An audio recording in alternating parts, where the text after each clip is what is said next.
從這一腳後腳開始，大嘿，靠攏，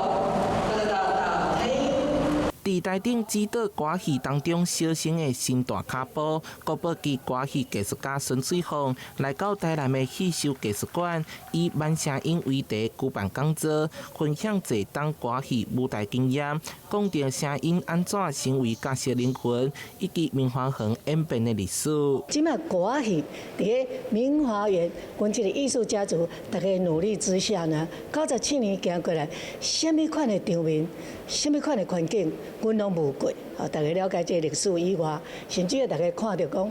當初翠鳳阿明演歌戲，我是安怎去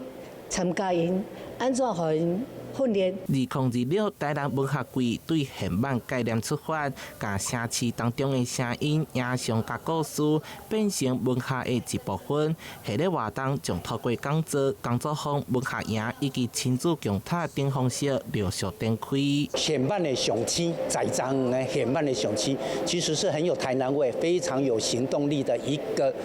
主題。那也就是希望說台南人重新去感受這個城市，重新去聆聽這個城市，重新去看這個城市。作為活動場地的戲秀藝術館，前身是台南夜照len館，經過明華園總團重新活化轉型，希望結合傳統戲曲甲當代生活，打造讓戲曲持續發聲的文化空間。台南新聞社會採訪報道。